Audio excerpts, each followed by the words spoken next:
राजनीति की दुनिया की बात करो साथियों, पिछले समय के दौरान आपने देखा हुआ रोहतक में जो फिलहाल एक तरह से कांग्रेसियों द्वारा ये कहा जाता कि ये तो हुड्डा का गढ़ है, उसी हुड्डा के गढ़ में देवीलाल परिवार की तरफ से एक बड़ी रैली आयोजित की गई और रैली में भीड़ भी जुटी। और उस रैली में एक बहुत बड़े चेहरे थे जो देवीलाल के सिपाही कहे जाते हैं, और वो खुद भी कहते हैं कि मैं तो आज राजनीति में जो कुछ भी हूं, मैं चौधरी देवीलाल की बदौलत हूं। संपत सिंह, प्रोफेसर संपत सिंह वहां गए, उन्होंने भाषण भी दिया और उन्होंने बहुत पुरानी बातें थी, ओम प्रकाश चौटाला की हों चाहे देवीलाल जी की हों, उनकी शान में कसीदे भी पढ़े और खुलकर ये कहा कि मैं देखिए जो कुछ भी हूं उनकी बदौलत हूं, ये मन से भी कहा। अब बात है कि वो है कांग्रेस में और वो जा रहे हैं इनेलो के बहुत बड़े मंच पर। आखिर वो कांग्रेसी हैं या इनेलो के सिपाही हैं, ये एक असमंजस की स्थिति बन गई है। आज इसी पर चर्चा करेंगे। हमारे साथ में वरिष्ठ पत्रकार और राजनीतिक विश्लेषक प्रद्युमन जोशीला जी। प्रद्युमन भाई राम राम। राम राम जी, सभी दर्शकों को नमस्कार, राम राम। प्रद्युमन भाई देखिए, जो प्रोफेसर संपत सिंह हैं जी, देखिए वो बहुत बड़े बड़े पदों पर रहे, इसमें भी कोई दो राय नहीं। वो जो कहते हैं सच्चाई भी है, हम भी जानते हैं कि आज अगर राजनीति में प्रोफेसर संपत सिंह है तो वो चौधरी देवीलाल की बदौलत है जी। नहीं तो प्रोफेसर संपत सिंह तो जाट कॉलेज में उसमें पढ़ाते थे जी, तो वो वहीं तक सीमित रहते अगर चौधरी देवीलाल उनको इतना बड़ा मौका नहीं देते जो उनको भट्टू से मौका मिला। तो अब बात यह है कि देखिए, अगर वो अपने आप को ये मानते कि भाई मैं आज जो भी हूं चौधरी देवीलाल की बदौलत हूं और वो इनेलो के मंच पर चले भी गए, तो फिर इनेलो ज्वाइन करने में क्या बुराई है, ये समझ में नहीं आ रहा। जनता के भी नहीं समझ में आ रहा। सब लोग भी यही सोच रहे थे भाई प्रोफेसर संपत सिंह आएंगे और वो मन से ऐलान करेंगे, देखिए मैं अपने पुराने परिवार में आ गया हूं, और उन्होंने कहा भी कि तो मेरा परिवार है, परिवार में आने की इसे कौन रोक सकता है, इस तरह की बातें भी की, बुराई भी क्या है। लेकिन ये तो अधूरी सी बात हो गई। मतलब देखो ऐसा है, राजनीति में विशेषकर आदमी दो उम्र के पायदान ऐसे हैं जिनमें कोई गलत डिसीजन कई बार लिया जाता है। अच्छा, एक तो कोई नया नया राजनीति में घुसा हो तो वो बिल्कुल जोश जोश में कोई ऐसा फैसला ले लेता है, उसके बाद सारी जिंदगी फिर रोता फिरता रहता है, जिसको हम नौसिखिया कहते हैं। नौसिखिया। और दूसरा कोई जो बुढ़ापे की तरफ लगातार बढ़ रहा है, लगातार बुढ़ापा जिस पर हावी है, वो या तो कोई ना कोई ऐसा बयान दे देगा या कोई ना कोई जब उसको फैसला लेना होता उस समय वो फैसला ले नहीं पाता, जब नहीं लेना हो तब ले बैठता है, जैसे अडवाणी जी ने किया फिर के मजार पे। फिर उसके बाद क्या होगा कि उसकी जो अगली पीढ़ी है उनकी भी राजनीति खत्म कर देता है। प्रोफेसर संपत सिंह एक साधारण घर में जन्मे, एक साधारण घर में पले बड़े, और उसके बाद चौधरी देवीलाल ने ऐसा हाथ पकड़ा कि हरियाणा में वो ओम प्रकाश चौटाला के बाद सबसे पावरफुल मंत्री, यस राइट बात, ठीक है, वित्त मंत्री, गृह मंत्री, पता नहीं क्या क्या पद उनके पास। और प्रद्युमन भाई सुनने में ये भी आता कि कई मामलों में तो वो ओम प्रकाश चौटाला से भी ऊपर थे, जो देवीलाल इन्हीं के राय से काम करते थे। देखो ऐसा है, जिस समय जरूर ओम प्रकाश चौटाला थे उनके देवीलाल के, जिस समय चौधरी देवीलाल राजनीति के बड़े शिखर पर थे, मुख्यमंत्री थे, उस समय एक तो चौधरी ओम प्रकाश चौटाला विधायक नहीं थे और प्रोफेसर संपत सिंह उस समय विधायक थे 87 के दौर। बिल्कुल ठीक बात है, ठीक है। रणजीत सिंह विधायक थे, मंत्री भी थे, संपत सिंह भी मंत्री थे। और बहुत बार ऐसी होती हैं कि जब मंत्रियों से सलाह मशुरा लेना पड़ता है और अक्सर मुख्यमंत्री लेते नहीं हैं, फिर उन्होंने एक विश्वास ऐसा जमा दिया था चौधरी देवीलाल के दिमाग में कि चौधरी देवीलाल उनसे राय मशवरा लेते थे, इसमें कतई कोई दो राय। ठीक बात, पढ़े लिखे भी थे। और इनेलो या लोकदल कह लीजिए या चौधरी देवीलाल की पार्टी में ज्यादातर जो नेता थे वो बहुत लंबे ज्यादा पढ़े लिखे नहीं थे। चौधरी देवीलाल भी बहुत पढ़े लिखे नहीं थे, ओम प्रकाश चौटाला भी बहुत पढ़े लिखे नहीं थे, ठीक है। अगली पीढ़ियों में भी इतनी बड़ा पढ़ाई का वो सिस्टम नहीं है, तो कहीं ना कहीं पढ़े लिखे लोगों की जरूरत रहती है। लेकिन राजनीति में ये भी एक कड़वी सच्चाई है, और मैं जो समझ पा रहा हूं, बहुत ज्यादा पढ़े लिखे आदमी भी राजनीति में कामयाब नहीं हो पाता। सही कह रहे हैं। या तो पढ़ाई की बजाय निकला कड़ा हुआ आदमी राइट जो है कामयाब होता है, जिसको वास्तव में जमीनी मुद्दों की हकीकत नॉलेज का पता हो, जिसको पता हो कि जमीन पर ये मुद्दे अगर हम उठाएंगे जनता के बीच में तो ही काम चलेगा। जैसे राहुल गांधी विदेश से पढ़े हुए हैं और मोदी जी सामान्य ही पढ़े हुए हैं, इसीलिए मोदी जी कामयाब है। राहुल गांधी की समझ में नहीं आ रही, ठीक है ना। तो ये बहुत बार हम देख रहे हैं कि बहुत ज्यादा पढ़े लिखे आदमी, क्योंकि जो आम जनता है ना वो बहुत ज्यादा पढ़ी लिखी थोड़ी है। सही कह रहे हैं आप, उनको तो अपने जैसा आदमी चाहिए। ठीक बात है। अब प्रोफेसर संपत सिंह को चौधरी देवीलाल के परिवार ने खूब बढ़ाया चढ़ाया, सही बात है। ये नहीं कि केवल चौधरी देवीलाल ने, उसके बाद चौधरी ओम प्रकाश चौटाला ने भी उनको वित्त मंत्री, इतना पावरफुल महकमा उनको दिया। ओम प्रकाश चौटाला के बाद सबसे ज्यादा संपत सिंह के पास ही था ये पावर। उसके बाद लोकसभा का चुनाव लड़ा दिया इनको 2009 में। हिसार लोकसभा से परिसीमन हो गया था और भट्टू जो इनका हल्का था वो टूट गया था। उस दरमियान अजय सिंह चौटाला चुनाव लड़ रहे थे भिवानी से। और बहुत से कार्यकर्ता नेता, अक्सर ये होता है, देखो जो क्षेत्रीय पार्टी है वो एक परिवार की पार्टी है, इसमें कतई कोई दो राय नहीं। कोई दूसरा कितना बड़ा तुर्रम खान हो वो ठीक है, जब तक यसमैन हाजिरी मारेगा तब तक है, नहीं कुछ नहीं है। अब ओम प्रकाश चौटाला कभी ये थोड़े ही चाहेंगे कि उनका बेटा चुनाव हार जाए। अपने बेटे को जिताने के लिए तो हर बाप प्रयास करेगा। आज प्रोफेसर संपत सिंह क्यों लड़ाई लड़ रहे हैं?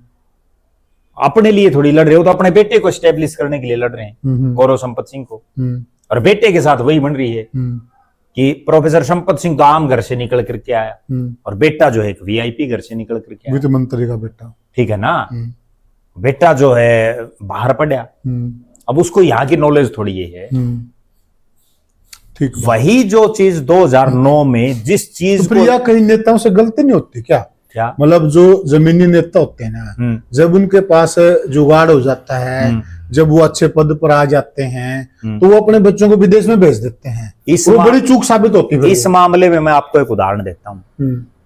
हिसार के सांसद जयप्रकाश जेपी का, उन्होंने एक बड़ी गजब बात बताई कि जयप्रकाश जेपी 1989 में मंत्री रह लिया था केंद्र का। बिल्कुल सही, बढ़िया जुगाड़ हो गया था, बिल्कुल ठीक है। उसके बाद भी बोला मन ने मेरे बेटे जो विकास सारण अब विधायक है कलायत से, उसको जो है बड़े हाई प्रोफाइल स्कूल की बजाय 2 साल के लिए एक आम साधारण स्कूल में भेजा, ताकि इसको भी पता तो चले कि आम जो परिवारों के बच्चे हैं उनकी क्या लाइफ है। बहुत अच्छी बात मानता हूं मैं जयप्रकाश का, बहुत अच्छा। ये खुद जयप्रकाश जेपी ने एक दिन मेरे को बताई और मैं भी हैरान रहा उस बात से कि भाई जो आदमी 1989 में भी मंत्री हो के, ठीक है, और आज तो बहुत बढ़िया साधन संपन्न है, वो उस समय भी साधन संपन्न हो गया। और लगभग इनके परिवार के बच्चे ना प्रद्युमन भाई, लगभग सारे बच्चे सामान्य स्कूलों से पढ़े हैं, तभी वो जमीन से जुड़ रहे हैं, ठीक है ना। बहुत सही बात कही। वरना तो क्या है कि असली हकीकत का पता ही नहीं है। अब सरकारी स्कूल में जो बच्चा पढ़ रहा है उसको कॉन्वेंट स्कूल में या जो इंटरनेशनल स्कूल में जो बच्चे पढ़ रहे हैं उनमें दिन रात का अंतर है। ठीक कर रहे हैं, बहुत ठीक कर रहे हैं आप ये बात। और नजर दौड़ा लीजिए आप, है जो ज्यादा बाहर पढ़े, फॉरेन में पढ़े, बहुत बड़ी बड़ी यूनिवर्सिटियों में पढ़े हैं, उन नेताओं में और जो जमीन से निकले जस्सी पेटवाड़ जैसे नेता, उन नेताओं में जमीन आसमान का अंतर है, जब परफॉर्मेंस वो देते हैं। वही सबसे बड़ी बात है कि विदेश में आप पढ़ तो आए, ठीक, आपको पढ़ाई का ज्ञान हो गया, लेकिन आम जो राजनीति की जो बिल्कुल बारीकियां उनका तो ज्ञान नहीं होगा। बिल्कुल बिल्कुल बिल्कुल। और इसीलिए वो मार खा जाते हैं।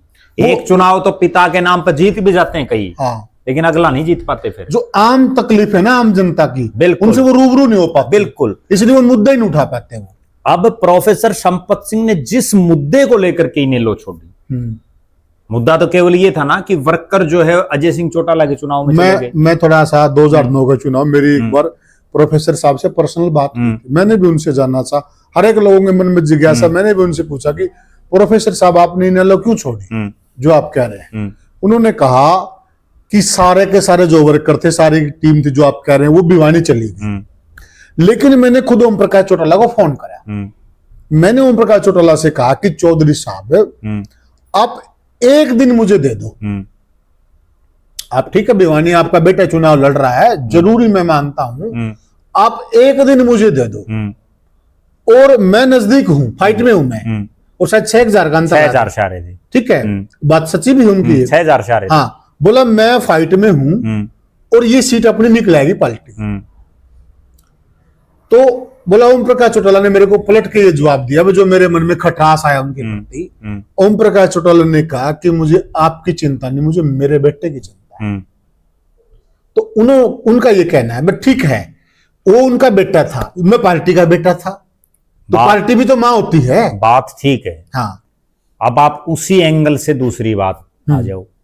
उन्होंने केवल इसलिए छोड़ी ना कि उन्होंने अपने बेटे की मदद की। हाँ, आज प्रोफेसर संपत सिंह क्या लड़ाई लड़ रहे हैं कि भाई मेरा बेटा स्टेब्लिश हो जाए। अब कांग्रेस ने 2 योजनाओं से जिन उनकी टिकट काटी, उनके बेटे को नहीं दी। जिनको टिकट दी वो भी तो फिर पार्टी के बेटे होंगे, क्या वो पार्टी के नहीं? ठीक है, बात आपकी राइट बात है ये, ठीक है ना। दोनों बार प्रोफेसर संपत सिंह ने, जब 2019, देखो मैं एक बार पीछे की बात बताता हूं फिर अगली पाएंगे। 2009 में उन्होंने छोड़ दी पार्टी, मुझे आज भी वो दिन याद है। उसके बाद चौधरी देवीलाल का फोटो लगा करके उन्होंने अपने जो साथियों की एक मीटिंग भी बुलाई और फिर कांग्रेस ज्वाइन कर ली। भूपेंद्र सिंह हुड्डा ने, क्योंकि वो मुख्यमंत्री थे उस समय और भट्टू हल्का टूट गया था, संपत सिंह बेघर हो गए थे एक तरह से राजनीतिक रूप से, क्योंकि भट्टू हल्का टूट गया। आदमपुर आए तो वहां कुलदीप बिश्नोई का परिवार, फतेहाबाद जाए तो वहां शहरी सीट, जाए कहा 2 ही जगह उनका जो भट्टू टूटा, उस भट्टू के गांव या तो आदमपुर में आई, या भट्टू के गांव फतेहाबाद में गई, या भट्टू के कुछ गांव उकलाना में गई। उकलाना SC रिजर्व है, वहां से वो लड़ नहीं सकते। फतेहाबाद जाए तो शहर में फंस गई। आदमपुर आए तो चौधरी भजनलाल के परिवार के सामने चुनाव लड़ना पड़े। बिल्कुल असमंजस के हालात, कोई हल्का दिखाई नहीं दे रहा था। उसके बाद भूपेंद्र सिंह हुड्डा ने उनको विधायक बनाने के लिए नलवा से टिकट दी, और नलवा से जिन लोगों ने यहाँ दिन रात मेहनत की, क्या वो पार्टी के बेटे नहीं थे? प्रोफेसर संपत सिंह ने 2009 में नलवा में क्या कर रखा था, कितनी मेहनत कर रखी थी। उन्हें ये भी नहीं पता था 2009 से पहले कि भाई कौन सा गांव कहाँ, क्या गोद, क्या सिस्टम है, क्योंकि वो तो राजनीति है भट्टू की कर रहे थे। भले ही वो प्रदेश के इतने बड़े पावरफुल मंत्री थे, लेकिन पूरे हरियाणा में कोई नाम थोड़ी था उनका। देखिए, मुझे अभी एक बात राजनीतिक रूप से प्रद्युमन भाई आपने बहुत अच्छा पॉइंट रखा, ठीक है, मैं मानता हूँ। जैसे अब कांग्रेस से नाराजगी की बात, उस पर भी आएंगे, उस पर भी उन्होंने मेरे को एक जानकारी दी थी। पहली बात हम इनेलो वाली करते हैं, ठीक है, वो इनेलो से इस बात पे नाराज हो गए, लेकिन अब कौन सी श्योरिटी है अभय सिंह चौटाला अपने बेटों को तरजीह नहीं देंगे, इनको देंगे तरजीह? वो उस बात पर भी आएंगे हम। हाँ। एक बार थोड़ा उसको पूरी कर लिया। वो विधायक बना दिए, 5 साल विधायक रहे। नलवा से जब उनको टिकट दी, उस समय प्रोफेसर संपत सिंह ने ये बड़प्पन क्यों नहीं दिखाया कि भाई मैं टिकट नहीं लूंगा, मैंने तो यहाँ कोई मेहनत नहीं कर रखी, मेरे को या तो आदमपुर से दे दो या फतेहाबाद से दे दो। ठीक है, यहाँ जिन लोगों ने अपना सब कुछ दांव पर लगा रखा था, उनको क्यों नहीं टिकट दी? होगी बात, स्वार्थ झलकता ही है। 2014 का चुनाव हुआ, कांग्रेस ने प्रोफेसर संपत सिंह को फिर टिकट दे दी, बुरी तरह से हार गए प्रोफेसर संपत सिंह विधायक होते हुए, और पहली बार तो केवल इसलिए जीत गए। मैं ये बात भी बड़े दावे के साथ कहता हूं, हल्के के लिए नए थे, हल्के के लिए नए तो थे ही थे। दूसरी बड़ी बात क्या बनी कि चौधरी भजनलाल की धर्मपत्नी जसमा देवी ने चुनाव लड़े हरियाणा जनहित कांग्रेस BL से। रणबीर गंगवा जो प्रजापति समाज से हैं, अभी बीजेपी में मंत्री हैं, उन्होंने लड़ा इनेलो से। 2 नॉन जाट कैंडिडेट हो गए, और संपत सिंह अकेले बड़े जाट चेहरे बच गए। ठीक है, और दूसरा हल्के के लिए नए थे, लोगों को पता ही नहीं था कौन संपत सिंह है, नाम सुना था। ठीक है, नाम सुना था, वो बात है, नाम बड़ा, दर्शन छोटे, वो होगी।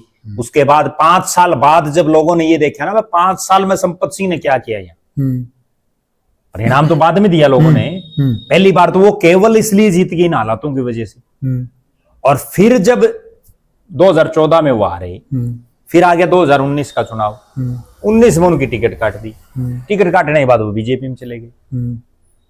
तो इसका मतलब लॉयल तो वो भी नहीं रहे। जब तक उनको टिकट मिली तब तक तो उन्होंने हुड्डा बड़ा अच्छा लगा। जब हुड्डा ने टिकट काट दी या कांग्रेस ने टिकट काट दी तो पार्टी छोड़ गई। अब जो फिर उसके बाद 2019 में के बाद वो बीजेपी ज्वाइन कर ली। बीजेपी में एक सिस्टम है, कितना बड़ा चौधरी हो, अगर आपके पास पार्टी में पद नहीं तो सामने वाली कुर्सियां बैठो। चौधरी वीरेंद्र सिंह भी यही बात कहते हैं, ठीक बात है, ठीक है, बोला हमने कौन सा दंडे दे, मैं केंद्र में मंत्री था। प्रोटोकॉल है तो अनुशासन है, अगला अनुशासन का। है। ठीक है, इसीलिए पार्टी चल रही है। अभी हमने एक हुड्डा की कॉन्फ्रेंस देखी होगी, आपने भी देखी होगी। हाँ, जिला प्रधान तक को कुर्सी नहीं थी ठीक और है। वहां एक महिला के गोड्डे में बैठन हो रहे थे। हाँ, तो बताओ, तो ये अच्छी चीज है क्या? ठीक है, अनुशासन तो होना चाहिए। बिल्कुल। फिर उसके बाद क्या हुआ, कुछ एक साल रह गई ये बीजेपी में, वापस कांग्रेस में आ गई। तब वो भूपेंद्र हुड्डा फिर अच्छा लगने लग गया। बाबू बेटा गौरव संपत सिंह और प्रोफेसर संपत सिंह दोनों हुड्डा के गीत गाने लगे। बाकायदा रैली भी कराई यहाँ। गौरव संपत सिंह ने, दीपेंद्र हुड्डा आया था आजाद नगर में। फिर वो टिकट फिर नहीं मिली। नहीं मिली तो उसके बाद फिर नाराजगी शुरू, और फिर बिल्कुल खुला बोलने लगी। मैं तो इसमें राहुल गांधी और कांग्रेस की आला कमान की कमजोरी मानता हूं, जो अब हम जिस मूल बात पर आ रहे हैं कि कांग्रेस में होकर के एक नेता और वो विपक्षी पार्टी के मंच पर जाकर के उस विपक्षी पार्टी के नेताओं की तारीफ कर रहा है, और अपनी ही पार्टी के एक ऐसे नेता जो 9.5 साल मुख्यमंत्री रहे, यस, और अभी भी विपक्ष के नेता। चलो विपक्ष के नेता तो उस रैली के बाद बनाए, उस दिन तक नहीं थे वो। हाँ। और कांग्रेस के बड़े सीनियर नेता, और उनका बिना नाम लिए उन पर जो है सीधी टिप्पणी कर रहे हैं, और कांग्रेस सुत्ती है। मैं तो भूपेंद्र सिंह हुड्डा की भी कमजोरी मानता हूं कि उदय भान तो उन्हीं के बनाए हुए थे, बिल्कुल उनके नजदीक की थे, सारा दिन उन्हीं कोठी पर रहते थे। क्यों नहीं उनको जो है कारण बताओ नोटिस जारी किया? अनिल विज ने बोलना शुरू किया था नायब सिंह सैनी के खिलाफ और मोहनलाल बड़ौली के खिलाफ। एक चिट्ठी दी मोहनलाल बड़ौली ने, उसके बाद सांस नहीं काटा। बताओ, अब कोई बयान दे रहे हो तो आज क्या नायब सैनी हेलीकॉप्टर से नीचे उतर गए? क्या मोहनलाल बड़ौली को बिल्कुल क्लीन चिट मिल गई उस मामले में? आज क्यों नहीं बोल रहे अनिल विज? देखिए, अनुशासन, केवल अनुशासन नहीं, उस चीज का डर। जो नोटिस आया ना, हाँ बिल्कुल, उसका डर। छुट्टी हो जाएगी, अगले के 48 से 47 बच जाए, कोई फर्क नहीं पड़ता। लेकिन इसके लिए जिगरा भी तो चाहिए ना, जिगरा चाहिए। कांग्रेस में नहीं है वो चीजें। मेरी बल्कि कांग्रेस के एक बहुत बड़े नेता से बात हो रही थी, और वो यही डिस्कस थी कि राव नरेंद्र हीरो कैसे बने। राव नरेंद्र को अगर हीरो बनना हो, 6 तारीख को वो पदभार ग्रहण करेगा। 6 तारीख को पहला आदेश ही ये जारी करे कि प्रोफेसर संपत सिंह किस कारण से आप वहां गए, आप या तो अपना कारण स्पष्ट करें, बताएं अपनी बात, नहीं आपको 6 साल के लिए निकाला जाता है। लेकिन वो राव नरेंद्र सिंह भी नहीं कर पाए। इसका मतलब कांग्रेस में चूक है।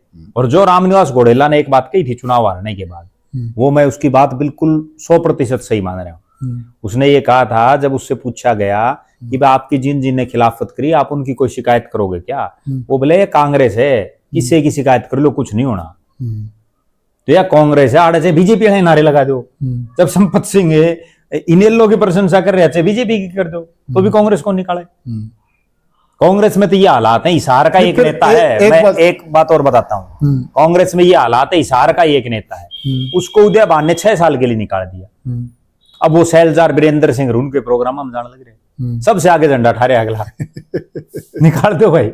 नहीं, इनको भी निकाला था, अपने 3 और थे ये विधायक जी, घोडेला को भी निकाला, फिर बाद में इनको टिकट दे दी। 6 साल थोड़ी हो गए थे इन्हें। बिल्कुल, ये 6 साल के लिए निकाले और 5 साल में इनको टिकट दे दी। हाँ बिल्कुल, कौन सा गंगा ना आया, बताओ भाई क्या हो गया?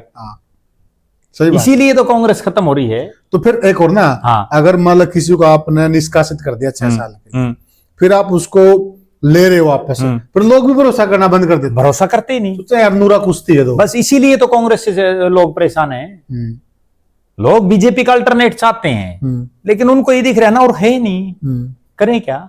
अच्छा, जो हुड्डा से नाराजगी की बात, उन्होंने कहा कि इस बार हम नाराज इस बात से थे कि दीपेंद्र हुड्डा ने हमें बार बार ये कहा, तैयारी के लिए भी बोला, आप नलवा से तैयारी कर लो, आपके अलावा कोई दिक्कत ही नहीं है, आप ही लड़ोगे। तो हमारे को 100% भरोसा क्यों दिया? जब ठीक है हमारे को नहीं लड़वाना था तो ये बोल देते आपको नहीं लड़वाएंगे, भरोसा क्यों दिया हमारे? इस बात के भी मैं एक बड़ी गजब बात बताता हूँ, और मैंने बहुत नजदीक से देखे है। अकेली कांग्रेस नहीं, बहुत पार्टियों को, कोई भी ये जितनी टिकट मांगनी है ना, उनमें 90% की तो जुबान तक भी नहीं खुलती कि मैं चुनाव लड़ना चाहता हूँ। वो अपने मन में ही विधायक बने फिरते हैं, मन में ही टिकट लिए फिरते हैं, तो कोई क्लियर बात नहीं होती इनको 90% के साथ। अच्छा, ठीक है। जहां तक बात है दूसरी, मान लो संपत सिंह के लिए दीपेंद्र हुड्डा ने कह दी, जो आपने बताया संपत सिंह ये कह रही, यहां रैली हुई, दीपेंद्र हुड्डा से क्यों नहीं घोषणा कराई? जब कुमारी शैलजा डॉक्टर अजय चौधरी की टिकट घोषित कर सकती है, भले उसको ना मिली हो लेकिन घोषित तो कर दी, अगले दिन तो अपनी तरफ से कर दी, जिगरा तो दिखाया। ठीक है, दीपेंद्र हुड्डा से क्यों नहीं घोषित कराई? दीपेंद्र हुड्डा थे chief guest, rally professor Sampat Singh कर रहे, गौरव संपत सिंह कर रहे, तब तो मानना। आप बंद कमरे में तो कोई पता नहीं कौन किसकी इसकी यहाँ पर रहा है। ठीक बात, ठीक है ना। बंद कमरे में तो 35 आगे यहाँ थी है, बता दी 80-80 की थी 80-80 कई जगह तो, ठीक है ना। वो बंद कमरा वाली थोड़ी हो है। अच्छा एक और सुन लो अगली, मान लो वही दीपेंद्र हुड्डा संपत सिंह को ये कहते थे दादाजी देखो हम टिकट तो देंगे नहीं, तो क्या संपत सिंह कांग्रेस में रुक जाता? बताओ, सोचने की बात है। राजनीति मतलब ये राजनीति है, हर आदमी करता है। संपत सिंह भी कहीं किसी से वोट मांगने जाता है तो उसने जिन जिन के काम मांगे यहां पर रखे उनके सारे कर दिए। इतना पावरफुल ले लिया सीएम के बाद, वही था क्या वो सबके हो गए काम? अब हम मूल सवाल पे आते हैं। ये बिल्कुल हमने निचोड़ निकाल दिया इस बात का। अब आप ये बताइए, वो इनेलो में मंच पे तो गए, पहली बात तो ये वही इनेलो है जिसको ये इस नाराजगी पर छोड़ के गए थे। बिल्कुल, कि पार्टी के बेटे की मदद नहीं की, बिल्कुल, नेता के बेटे की मदद की। बिल्कुल, ठीक है, बिल्कुल। तो अब इनेलो बदल गई क्या? और क्या अभय सिंह अपने बेटों से ज्यादा संपत सिंह के बेटे को तरजीह देंगे? देखो ये बिल्कुल सही बात है। पहली बात तो ये है कि संपत सिंह को जो डिसीजन लेना चाहिए था वो ले ही नहीं पाया। 2009 में उसने एक बहुत बड़ी गलती करी कि वो इनेलो छोड़ दी, कांग्रेस में चला गया। 9 के बाद फिर वो लगातार गलतियों पर गलती, जब उसकी 19 में टिकट कटी बीजेपी में चला गया, फिर बीजेपी छोड़ के कांग्रेस में चला गया, किसी का विश्वास पात्र तो रहा नहीं। फिर कांग्रेस से जो है अपने अब हुड्डा को लग गया कहने। ठीक है, दूसरी बात, ये चौधरी देवीलाल का परिवार तो ऐसा परिवार है, इनकी ये खुद की तसल्ली नहीं है कि अगला चुनाव क्या पता करते लड़ेंगे। अब संपत सिंह को ये कह दिया हो भाई ठीक आप तैयारी करो फतेहाबाद से या नलवा से कर लो, क्या पता नलवा से चौटाला आ जाओ। इनका कोई हल्का यूं थोड़ी है, ये तो कौन सा कड़े लड़ ले, फिर कहां जाएंगे। दूसरी बात, अपने बेटों के लिए ये तो नेचुरल बात है कि अभय सिंह चौटाला ने अपना बेटा एक विधायक बना दिया, एक जिला परिषद का चेयरमैन है। आप इससे बड़ी बात और क्या होगी? विधानसभा चुनाव के परिणाम के बाद अभय सिंह चौटाला मनोहर लाल खट्टर साहब के पास नहीं गए थे अपने बेटे को लेके। ठीक बात करें आप, ठीक है ना। फिर अगली बात, प्रोफेसर संपत सिंह के बेटे में ऐसी क्या क्वालिटी है कि वह उसी को टिकट दी जाए? ये तो उनको भी तो सोचना चाहिए। अच्छा, इस बात का एक पहलू और नहीं है क्या? मान लिया चलो ओम प्रकाश चौटाला ने ये कह दिया भाई मुझे अपने बेटे की चिंता है, लेकिन कहीं न कहीं इस चीज को हम इस एंगल से भी तो देखे ना, वो स्पष्टवादी तो थे। बिल्कुल, उन्होंने यूं तो रखा है अंधेरे में कि मैं आऊंगा। स्पष्टवादी नहीं, स्पष्ट बात है। आज संपत सिंह को किस चीज की चिंता है? संपत सिंह को भी तो अपने बेटे की चिंता है। संपत सिंह ये क्यों नहीं कहता कि भाई मैं इस बार मेरे बेटे के लिए टिकट नहीं मांगूंगा, बल्कि मैं उसके लिए टिकट मांगूंगा जिन कार्यकर्ताओं ने मेरे लिए 50 साल से जो मेरे साथ लग रहे हैं, किसी कार्यकर्ता को दिलाई। बहुत अच्छा पॉइंट है। ठीक है, ये सभी नेताओं पे लागू होता है। ये जो बात संपत सिंह का जिक्र नहीं है, ये बात सभी नेताओं पे लागू होती है, सब पे है। हाँ, सभी नेता अपने बेटे की मांगते हैं, और नेता नहीं, उन कार्यकर्ताओं की आंखें बंद हैं जो उनके नारे लगा रहे हैं दिन रात, उनको समझ ही नहीं आ रही। ठीक करें। रणदीप सिंह सुरजेवाला ने किसकी टिकट मांगी? अपने बेटे आदित्य सुरजेवाला की। ठीक बात। जयप्रकाश जेपी ने किसकी टिकट मांगी? अपने बेटे विकास सारण की। तो भूपेंद्र सिंह हुड्डा किसके लिए प्रयास कर रहे हैं? अपने बेटे दीपेंद्र हुड्डा के लिए। ठीक है, और आप आ जाओ, कितनी लंबी लिस्ट है हर पार्टी में। अभय सिंह चौटाला किसके लिए लग रहे हैं? अजय सिंह चौटाला किसके लिए लग रहे हैं? अब और तो छोड़ दो आप, मनोहर लाल खट्टर मुख्यमंत्री बने, अविवाहित हैं, उनके भी भाई भतीजे पता नहीं कितने के निकले हैं, उससे पहले कोई जाना करता। ठीक है, सही बात है। आज नायब सिंह सैनी की धर्मपत्नी देख लो आप कितनी एक्टिव है। अच्छा, एक बात बताइए, सब अपने अपने परिवार को आगे बढ़ाने, उनमें कोई मतलब नहीं परिवार वाला चैप्टर किसी भी पार्टी का क्लियर हो गया अपना। भाई ये तो जग जाहिर है। हाँ, ये चीजें तो जनता को भी दिख होगा। अब कोई वकील है, वो अपने बेटे ने वकील बनाओ है। अमिताभ बच्चन से भी एक बात पूछी गई थी, भाई आपने अपने बेटे को हीरो बना को, नेपोटिज्म का एक मामला चला था फिल्मों में, नेपोटिज्म इश्यू कहते हैं, भाई भतीजा। तो अमिताभ बच्चन ने कहा था जब मैं फिल्म लाइन में हूं और मुझे फिल्म लाइन की नॉलेज है, तो मैं मेरे बेटे को वकील कैसे बनाऊंगा? मुझे नॉलेज तो नहीं है ना वकालत की। घर का सिस्टम ही वो बन जाता है। सिस्टम ही वो बन जाता है। अगर मैं व्यवसायी होता तो अपने बेटे को व्यवसायी बनाता। बिल्कुल। तो इसमें नेपोटिज्म की बात कौन सी आ गई? बिल्कुल नेचुरल बात है। अब देखे, चलिए चीज क्लियर होगी। अब आते हैं गलती पे। मतलब मान लिया 2009 में ये हार गए 6000 वोट से, लेकिन उस वक्त भी ये चर्चा था, बल्कि लोगों की सिंपैथी भी थी। लोग ही कह रहे थे ये बात तो बे ओम प्रकाश चौटाला अगर भिवानी की बजाय यहाँ ध्यान दे लेते तो एक सीट और निकलाती, तो उनको सिंपैथी मिल रही थी। बिल्कुल। और हो सकता बाद में ओम प्रकाश चौटाला को मलाल होता। अब उससे भी तो ये मजबूत होते आगे। गजब बात मैं बताऊं, इन्होंने जिस ओम प्रकाश चौटाला और उनकी पार्टी को छोड़ा, उन्होंने इनको क्या नहीं दिया? वित्त विभाग, गृह विभाग, विधायक दल का, और बताओ और क्या चाहिए? इतनी बार इनको विधायक बना, और 6 बार। चलो ये देखो ना, ठीक है, टिकट के लिए टिकट तो नहीं पड़ता था, तो अच्छा, टिकट बांटने वाले में से टिकट बांटने वालों में थे। कांग्रेस ने इनको क्या दिया? एक बार विधायक, मंत्री तक नहीं बना इतने सीनियर आदमी को। जो आदमी इतना सीनियर रहा हो उसको मंत्री तक नहीं बनाया। मंत्री छोटा, मुख्य संसदीय सचिव तक भी कौन बनाया? अब खुद इन्होंने एक इंटरव्यू में कहा है कि मैं तो टिकट बांटने वालों में था। सच्चाई तो चलो है। बांटने वालों में तो ये है कि बांटा तो करते चौटाला साहब हो रहे, लेकिन ये सलाह देने वालों में था। मतलब अच्छी उनकी मान्य थी सलाह। लेकिन इनको एक चीज और भी बता, खुद की टिकट का खतरा कौन था वहां? कौन था? खुद की तो पक्की थी ना। बिल्कुल पक्की थी। तो फिर वो ग्राउंड को खराब किया इन्होंने। खुद की पक्की थी, पक्की नहीं। चौटाला साहब और चौधरी देवीलाल के साथ कुर्सी ला क्या करती। और हुड्डा साहब की कांग्रेस में गए या बीजेपी में गए, वहां देख लो कहां लग रही थी कुर्सी। और अब भी और गजब बात मैं बताऊं, चौटाला परिवार आज भी उनका इतना मान सम्मान कर रहा है, भले ही वो कांग्रेस में हो। अभय सिंह चौटाला उनको खुद गाड़ी में बैठा करके ले गए हैं, खुद गाड़ी में, जनसभा स्थल पर। आखिरी सवाल है, बड़ा इंपॉर्टेंट सवाल है। मतलब इनको इस बात का इंतजार करना चाहिए कि कांग्रेस इन पर कार्रवाई करे, कारण बताओ नोटिस दे, पार्टी से निष्कासित करे।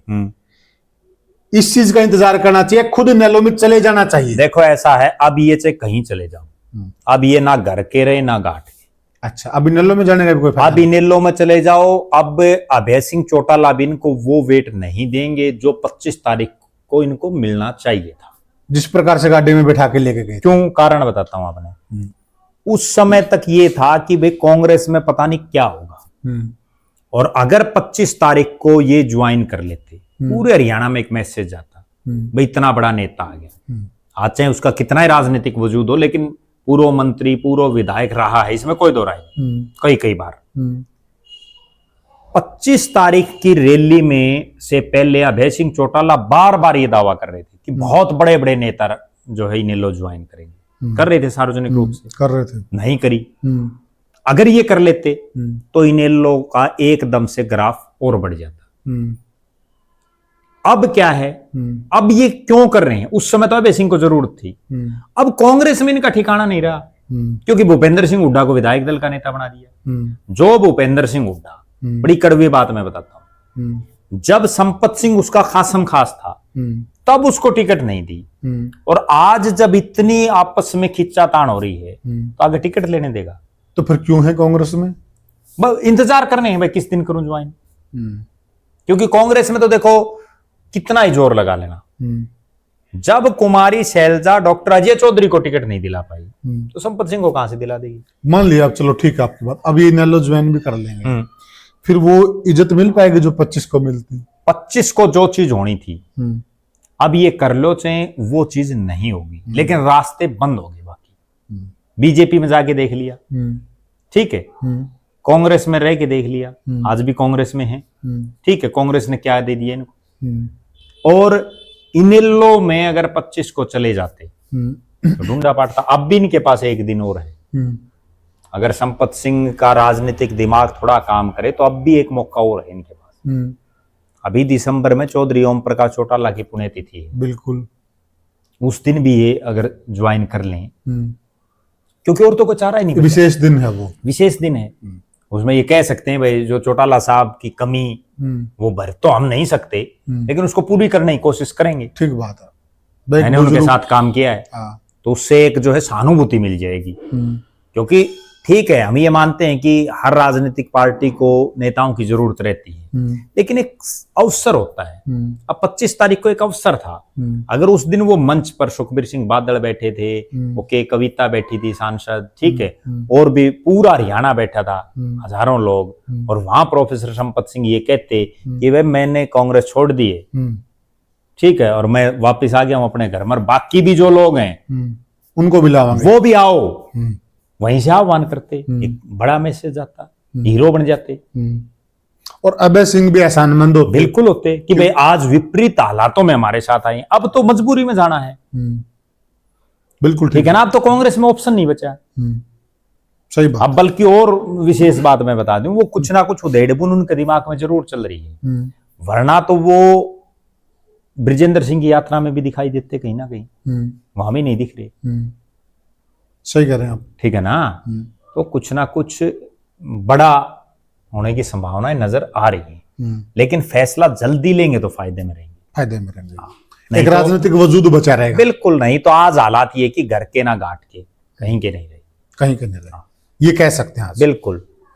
साथियों, हमने चर्चा की है लगभग जो प्रोफेसर संपत सिंह का के जो राजनीतिक फैसले थे, कोशिश करी कि हर एक फैसले को टच किया जाए, और लगभग स्वतंत्र मन से चर्चा करी है। और हमारा भी सुझाव, वैसे प्रोफेसर साहब बहुत पुराने नेता हैं, सुलझे हुए भी हैं, पढ़े लिखे हुए हैं, कि प्रोफेसर साहब लेट करेंगे उतना नुकसान होगा राजनीतिक रूप से, वजन कम होगा। 25 को और ज्यादा वजन था, आज उससे कम है, और जितना लेट करते जाएंगे और कम होगा। जिस दिन प्रोफेसर संपत सिंह की बजाय को और बड़ा नेता आ गया ना इनेलो में, हाँ, तो वो वेट और कम हो जाएगा, वेट और कम हो जाएगा। इसलिए देखिए, बस देर सवेर पुरानी पार्टी है, खुद उन्होंने ये महसूस भी किया कि मैं तो टिकट बांटने वालों में था, तो फिर देर नहीं करनी चाहिए, जल्दी से जल्दी एक उचित फैसला ले लेना चाहिए। और आज उनका जन्मदिन भी है प्रद्युमन भाई, हम प्रोफेसर साहब को जन्मदिन की बधाई देते हैं, और उनकी लंबी आयु की हम भगवान से प्रार्थना भी करते हैं कि वो निरोगी रहें और बड़े सुलझे हुए नेता रहें प्रदेश के। तो साथियों, फिर मिलेंगे किसी और मुद्दे पर, किसी और मामले में, तब तक के लिए राम राम।